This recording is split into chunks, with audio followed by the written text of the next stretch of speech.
ब्रेकनंतर एक महत्त्वाची बातमी मुंबईच्या धारावीमध्ये झळकलेत पंतप्रधान नरेंद्र मोदींचे मोठे होर्डिंग्स। फिर एक बार मोदी सरकार असा होर्डिंगवर आशय आहे। मुंबईमध्ये सध्या ठिकठिकाणी महायुतीची जोरदार जाहिरातबाजी करण्यात आली आहे। गेल्या 5 वर्षांमध्ये केलेल्या कामांची या जाहिरातीमधून माहिती दिली जाते। मोदींची गॅरंटी असं म्हणत हे पोस्टर जे ते या ठिकाणी लावण्यात आले। मोठे होर्डिंग्स हे ठिकठिकाणी पाहायला मिळत आहेत। तर धारावीमध्ये हे मोठे होर्डिंग्स जे आहेत ते झळकलेले आहेत। आतापर्यंत मोदी सरकारने केलेल्या कामांची माहिती या जाहिरातीच्या माध्यमातून या ठिकाणी देण्यात आली आहे।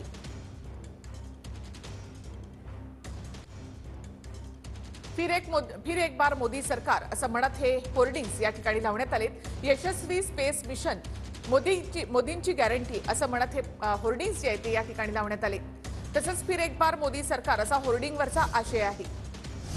आणखी एक महत्त्वाची बातमी संभाजीनगरमधून संदीपान भुमरे यांना उमेदवारी जाहीर करण्यात आली आहे। आताची महत्त्वाची बातमी संभाजीनगरमधून शिंदे गटाकडून म्हणजे शिवसेनेकडून संदीपान भुमरे हे उमेदवार असणार आहेत। छत्रपती संभाजीनगरमधून शिवसेनेचे संदीपान भुमरे विरुद्ध ठाकरे गटाचे चंद्रकांत खैरे अशी लढत संभाजीनगरमध्ये होणार आहे।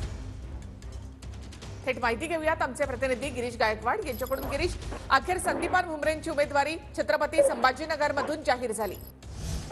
नक्कीच निखिला, जी आपण जर पाहिलं तर अनेक कयास यापूर्वी लगावले जात होते, बऱ्याच लोकांची नावे समोर आली होती, मात्र अखेरकार छत्रपती संभाजीनगर या ठिकाणाहून संदीपान भुमरे यांच्या नावाची अधिकृतरित्या घोषणा करण्यात आलेली आहे आणि शिवसेना मध्यवर्ती कार्यालयातून याबाबतचे एक अधिकृत पत्र सुद्धा आता जाहीर करण्यात आलेलं आहे। त्यामुळे या अधिकृत पत्राला ग्राह्य धरता येतं आणि सगळ्यात महत्त्वाचं म्हणजे संदीपान भुमरे यांनी प्रचाराला सुद्धा आता सुरुवात केलेली आहे। कालच याबाबतचं जे वृत्त आहे ते संजय शिरसाट यांनी दिलं होतं आणि अवघ्या अर्ध्या तासामध्ये त्यांचं नाव जाहीर होईल असं सुद्धा ते म्हणाले होते। पण सर्व बाजू तपासून आता अधिकृत पत्र शिवसेनेच्या मध्यवर्ती कार्यालयाकडून जाहीर करण्यात आलेलं आहे आणि यानुसार संदीपान भुमरे यांना आता छत्रपती संभाजीनगर इथून खासदारकीचं तिकीट मिळालेलं आहे, लोकसभेच्या उमेदवारीचं तिकीट मिळालेलं आहे। त्यामुळे आता ते खासदार होणार का हे पाहणं महत्त्वाचं ठरणार आहे।